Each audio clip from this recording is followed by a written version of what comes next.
el arte de empezar tiene que ver con una cosa y el arte de empresar tiene que ver con otra cosa. Empezar ya está genial. Yo voy a empezar, voy a emprender, lo que sea.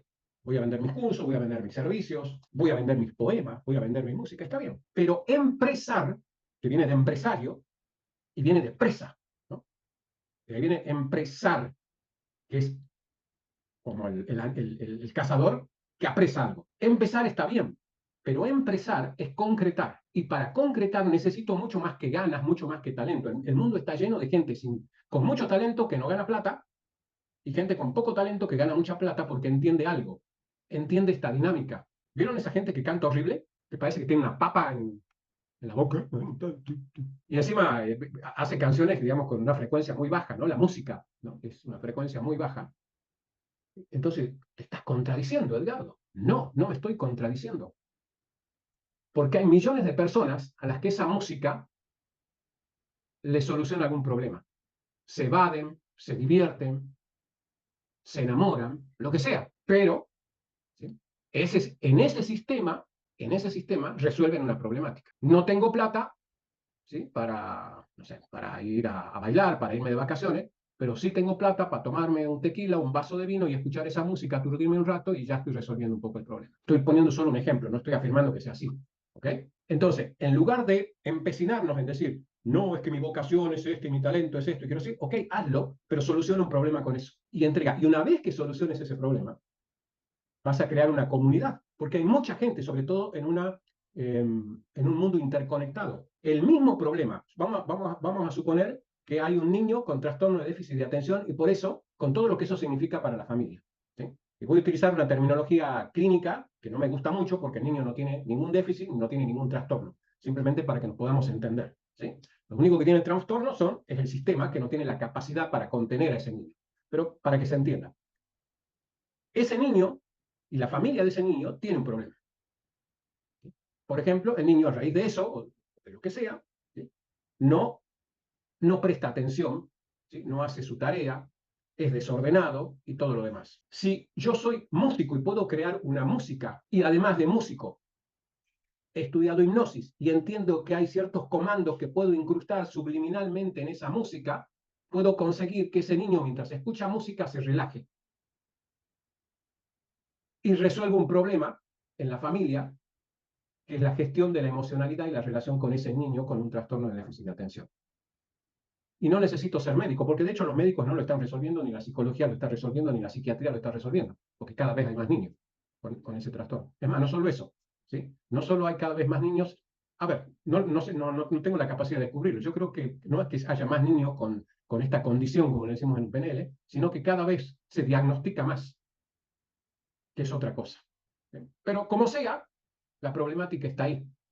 Y eso yo lo puedo resolver con la música, con hipnosis, con deporte, con terapias, con juegos, con paseos al aire libre, enseñándole al niño alguna habilidad. Por ejemplo, yo lo conté en una de las sesiones, un curso que le enseñaba a los niños cómo crear un negocio haciendo en casa pastelería para perros y gatos. ¿Por qué? Porque al hacer un negocio desde casa, los niños se volvían más responsables, se levantaban temprano, aprendían a gestionar un negocio, aprendían a ser ordenados y no tenían tiempo desperdiciado en dispositivos.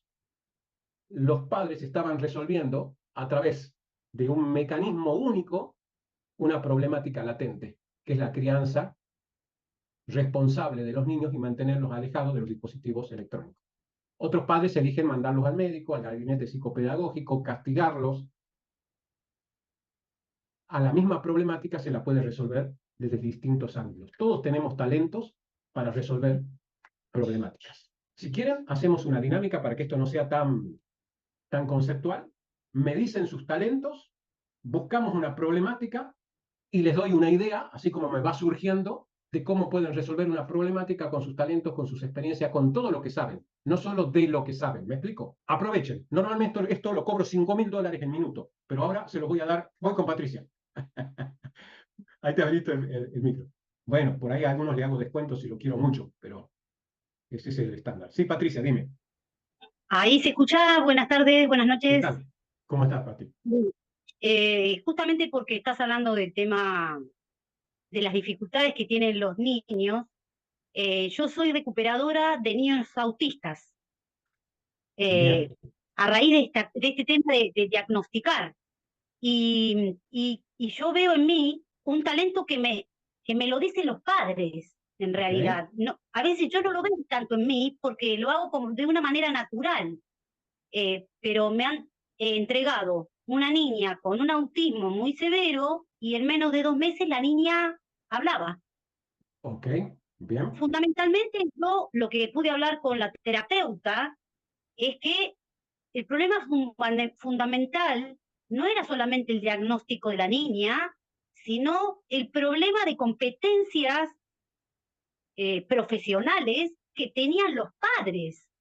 Ahí está, mira, voy a tomar tu ejemplo para que les sirva a todos, ¿sí? De cómo podemos, porque acá la clave es encontrar la problemática, ¿bien? Y cuanto más dolorosa y difícil de resolverse esa problemática, más necesaria y más fácil va a ser que encuentre el encaje producto-mercado. Lo que pasa es que la persona no se va a enterar, ¿sí? Porque normalmente está buscando las soluciones estándar, ¿verdad? ¿Cómo se va a enterar Claro, si desarrollas toda una estrategia, ¿sí? Para que la persona llegue a ti, no aleatoriamente, sino que llegue consistentemente a ti a través de un proceso de comunicación, que es lo que enseño en mi mentoría? Pero vamos al eje de la cuestión. ¿Cómo se detecta? Bueno, las problemáticas están ahí. Lo que es difícil es cómo yo lo puedo resolver a través de un mecanismo único. ¿Sí? Cuando digo único, no es porque no haya otros mecanismos, sino porque es único porque es tuyo. ¿Sí? Eso lo hace seguro. único. Sí, sí. ¿Sí? Entonces, fíjate, un niño con autismo, eso, si tienes la problemática, puedes ir, como lo digo yo en mis mentorías, puedes ir hacia abajo. Cuando yo digo hacia abajo, digo a la causa. Ahí nos podemos meter en un terreno, ¿sí? Bastante escabroso, ¿sí? Porque lo que se llaman enfermedades mentales hay distintas corrientes, ¿no? La genética y la cultural y la intermedia, ¿no? Lo que dicen, ¿sí? Es cultural, es ambiental, y otros dicen no es genética. Bueno, pero podríamos meternos que una de las causas, por ejemplo, son los traumas de la infancia, por ejemplo. Y la causa de los traumas de la infancia son los hogares disfuncionales. Fíjate cómo de la misma Totalmente. situación podemos encontrar varias causas. ¿Bien? Por lo tanto, podríamos crear un mecanismo único de solución que resuelva las causas. O el efecto. Cuál es el efecto? Lo acabas de decir. ¿Sí? El efecto es que los padres se sienten sobrepasados porque no tienen herramientas para resolver No. eso y se desbordan psicológica y hasta psiquiátricamente, te diría. ¿Qué fue lo que aplicaste para Ah, resolver ¿qué hacías qué hacías tú con Belén? Sí, qué es lo que así hiciste con Belén para resolver esa problemática? Y yo, más que basar mi conocimiento de lo que sí sé del autismo, fue darle afecto. ¿Las qué? E- era como un reemplazo de la madre. La nena necesitaba mucho afecto y la Ok, madre no podía. bien, mira, ahí ya podemos encontrar algo. O sea, fuiste a trabajar, fíjate, porque los hijos en realidad son un espejo de los padres. ¿Bien? Y Ujú. muchos padres tienen la costumbre de tomar al terapeuta como un reemplazo de ellos, como si vengo, te lo dejo, arréglamelo, como si fuese un auto o un televisor, ¿no? Y cuando lo arregles, Tal cual. me lo devuelves, ¿correcto? Que en realidad lo único que están haciendo es retraumatizar a ese niño porque no están haciéndose cargo de lo que en realidad el niño le está reclamando con lo que está pasando. ¿Sí? Le está reclamando su atención. Y lo que están haciendo es desatenderlo diciendo que lo atienden. Bueno, es muy complicada la psique humana, ¿no? Pero así funciona. Entonces, ¿qué te quiero decir? La causa de todo esto es la falta de afecto que tuvieron los padres, ¿sí? Sí, En su niñez, que los hizo, ¿sí? A su vez, replicar ese proceso con los hijos. Por lo tanto, un mecanismo que se puede crear a partir de ahí es, por ejemplo, cómo a través de sanar la baja autoestima de los padres se puede resolver el autismo en los hijos. ¿Me explico? sin duda. Y eso lo puedes hacer con tus conocimientos terapéuticos, lo puedes hacer con tus conocimientos de PNL, lo puedes hacer con tus conocimientos de comunicación y lo puedes hacer con tu propia historia personal, con tu propia experiencia de vida, crear un mecanismo único que ayude a resolver un problema. ¿Sí? ¿Por qué? Supongamos que te dediques profesionalmente a la terapia para niños con autismo. Eso es vivir de lo que sabes. Vas a depender de que los papás decidan ir a terapia, te contraten a ti entre una cantidad de personas. Y eso implica un local, un consultorio, donde dependes de la geografía, de la competencia, de un montón de variables. Ese mismo problema lo tienen los papás en Buenos Aires, lo tienen los papás en China, lo tienen los papás en España, y lo tienen, o Cualquier sea, parte. millones, millones. Por lo tanto, es Igual mucho más fácil. si me Sí, permitís agregar algo, ¿viste? Cómo actuamos, ¿no? O cómo actuaron ellos. Después de 6 meses de evolución de esta niña, que hasta dejó de tener una caminata de una pared a otra, aminoró los tips, ¿no? Los tics, perdón, sí. que al final terminé siendo despedida, porque los padres no podían soportar que la niña reaccionara mejor conmigo que con ellos. Ahí, está, ahí fíjate, ahí estamos entrando en otro tema que da para otro mecanismo único de solución, que es la ganancia secundaria, ¿sí? Que muchos padres, no todos, pero muchos o algunos padres tienen, porque inconscientemente obtienen una ganancia secundaria, ¿sí? De Con la enfermedad. de la enfermedad, de ellos, de los Y, hijos. y Entonces, así se llama, ¿eh? sí, sí, sí, sí, se llama ganancia Sí, sí, secundaria, sí, sí, sí, que en sí, sí, PNL le llamamos la intención oculta. ¿Bien? Ajá, mira. Entonces, fíjate cómo podemos, de una manera, esa misma problemática está en todo el mundo. Si nosotros, si puedes, por ejemplo, ¿qué es lo que haría yo en programación neurolingüística? En programación neurolingüística hay un protocolo para establecer comunicación directa con la mente inconsciente. ¿Bien? Eso se llama, los que han estudiado PNL, se llama reencuadre de N pasos, ¿sí? Que son una serie de preguntas que el coach, el terapeuta, hace a la mente inconsciente del paciente, del cliente, del consultante, y este responde, no verbalmente, porque esa es una respuesta consciente, sino a través de señales corporales o por balanceo. ¿Bien? No voy a entrar en detalle, pero es un protocolo, ¿sí? Que trabaja justamente sobre la ganancia secundaria. ¿Por qué a la ganancia secundaria PNL le dice intención oculta? Porque la persona no se da cuenta que está actuando en función de esa ganancia. Cree que Qué está bárbaro. actuando en función de otra cosa y lo justifica. Y, bueno, toda una cuestión. Esa técnica tiene pasos. ¿Bien? Vale decir, es un mecanismo único que creó el genio de John Grinder, creó ese mecanismo único de solución. Por ejemplo, y esto podría ser, ¿sí? Un producto digital. ¿Bien?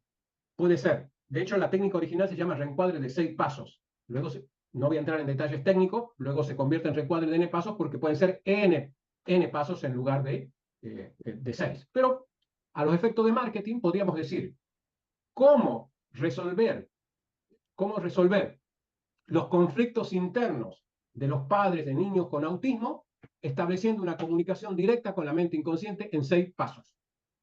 Esto que suena largo, suena raro, tiene un Ajá. sustento, ¿sí? Desde el punto de vista del marketing. ¿Por qué? Porque tiene lo que toda propuesta de marketing debe tener, no solo un nombre, sino una propuesta de valor y una promesa de transformación. Eso es lo que la persona está Mm. buscando. Y eso está en todas partes del mundo. ¿Qué es lo que hay que diseñar? Siempre les hablo yo, ¿desde dónde partimos? Partimos desde nuestros conocimientos, de nuestra sabiduría, de nuestros talentos que todos tenemos. Pasa que hay gente que como no tiene resultados, que vamos a decir, hablamos desde dónde y a dónde queremos ir, ¿verdad? Mucha gente cree que como no llega a donde quiere llegar, es porque desde donde está partiendo no lo vale. No sirvo, no tengo talento, no soy suficiente, no me animo. Está fuera. Exacto. Creemos que el problema es desde dónde partimos y que por eso no llegamos. Cuando en realidad también el mundo está lleno de gente sin talento que conoce el cómo ir, desde dónde, a dónde, va a decir, conoce el por dónde. ¿Me va siguiendo? La clave no está desde dónde, porque todos tenemos talentos. Todos. Todos tenemos experiencias, sabidurías, conocimientos que podríamos ayudar a otros. ¿Bien? Esto se da hasta desde que tenemos 5 años y llevamos a nuestro amiguito de 4 a jugar al fútbol. Y él no sabe jugar al fútbol. Yo, como ya he jugado 5 partidos, le puedo enseñar a ese, ¿sí? Que no sabe cómo se hace. O lo puedo animar de una empujón a que entre. Ya estoy siendo su mentor. Todos nosotros tenemos situaciones superadas, desafíos superados, aprendizajes, libros de leído que pueden ayudar. En un mercado interconectado hay millones de personas que se pueden beneficiar si sabemos descubrir su problema y crear un mecanismo único. ¿Desde dónde partimos? Desde lo que ya sabemos, eso no se discute. Y si se discute, se trabaja. ¿Sí? Para eso está la PNL, para eso está la terapia, para eso está la hipnosis, para eso hay un montón de cuestiones donde trabajamos el no merecimiento, el no poder, el montón de cosas que están acá, ¿sí? Pero que son puro cuento, porque todos tenemos desde dónde partir. Todos podemos poner una dónde. ¿Dónde nos complicamos? En el por dónde. Porque como nos desmerecemos desde dónde partimos, ¿sí? Aparece lo que yo le digo el doble impostor, que es el síndrome del impostor, que es un impostor, porque el síndrome del impostor, ¿sí? Es una etiqueta, así como el TDA, como el autismo, que le metemos etiqueta a la gente, tiene el síndrome del impostor, y yo me lo termino creyendo, ¿sí? Cuando en realidad lo único que tengo es miedo por esa programación que me metieron, ¿sí? y que me hace creer, es que no empiezo porque no sé por dónde, es que no necesitas saber por dónde. Ya, ya digamos, hay modelos, hay mentores, hay gente exitosa que si prestas atención y miras por dónde fue, vas a llegar. Pero es lógico que yo cuando estoy empezando algo, no sepa cómo. Entonces, el otro día hablábamos contigo Patricia, cuando me contabas que había sido taxista nocturna en la ciudad de Buenos Aires. Bien, si yo tengo necesidad de trabajar y alguien me dice, Edgardo, mira, vamos a suponer que no sé nada, no sé PNL, no sé nada, no sé nada, y no puedo encontrar trabajo. Me dice, el único trabajo que hay, Edgardo, para que tu familia no muera de hambre, es que vengas y te subas al taxi y manejes en la noche. Yo no sé cómo voy a manejar, pero te puedo asegurar que acepto el trabajo. Y luego veré. Paradójicamente, la persona, hasta que no llega a esa situación, se vive diciendo, ¿y cómo lo voy a hacer si no sé? Averigua, busca, abre tus filtros, aprende, date la oportunidad y el cómo va a aparecer. Lo que pasa que el no saber el cómo es la excusa perfecta para el que no confía en su desde dónde. Esta distinción es clave, chicos, en todo negocio. Por eso, una cosa es empezar. Todos podemos empezar. Pero si yo no empiezo sabiendo que el cómo lo voy a ir construyendo en el camino, me voy a auto boicotear. Como no lo conseguí rápido, dejé. Como me sentía incómodo, dejé. Como era muy difícil, dejé. Y me sigo justificando, y cada vez esos surcos neuronales de la justificación, ¿sí? Del enojo, que los hablaba un día de las 13 esfinges, ¿no? que nos detienen. El enojo, la espera y la justificación. Los tres cuentos más grandes que nos contamos. Cuando yo no me animo a ir a donde quiero ir, me comienzo a justificar. ¿Y cómo lo voy a hacer si no sé? Siempre me acuerdo de una anécdota de mi cuñado, uno de mis hermanos de Elisa. Me acuerdo que éramos muy jóvenes, muy jóvenes. Yo vivía en Lima con Elisa en ese momento y estábamos buscando trabajo. Hace poquito que estaba casado. Y nos comentábamos con Felipe, yo fui a buscar esto, yo fui a buscar lo otro. Me dice, Felipe, mira, ahí salió un aviso que dice, necesitamos señorita para atención al público en una tienda de venta de ropa. Yo voy a ir, me dice. Le digo, pero sí piden señorita. Si una señorita puede vender, yo puedo vender. Y fue, y le dieron el trabajo.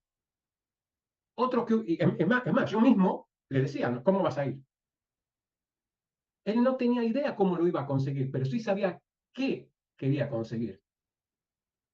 Hoy tiene una empresa que hace ploteados en Estados Unidos, tiene una empresa que hace ploteados para vehículos. Y él aprendió eso trabajando en una empresa que hacía ese ploteado. Cuando salió el anuncio, decía, necesitamos a alguien con conocimiento, bueno, de programas de diseño gráfico, ¿sí? No sé si se entiende lo que digo, yo no conozco mucho, pero vieron que hay vehículos que los tunean, le dicen en Argentina, le hacen dibujos, le hacen cosas. Bueno, eso se hace con un programa que luego se pone. Bueno, él se presentó en el trabajo y dijo que sí sabía y no sabía nada. Pero no sabía absolutamente nada más que prender la computadora. Dice, yo prendo la computadora y lo aprendo, me dice. Y así consiguió el trabajo. Él no tenía idea del cómo. ¿Qué dice otra persona? No voy al trabajo porque eso yo no sé. ¿Se dan cuenta que lo importante es desde dónde Felipe arrancó? Desde su identidad, desde su confianza, desde su seguridad, desde ahí partió. ¿A dónde quería llegar? A tener un trabajo, a tener una empresa. No sabía cómo. Ahí, en ese trayecto, en el cómo, es donde está la diferencia entre empezar y empresar.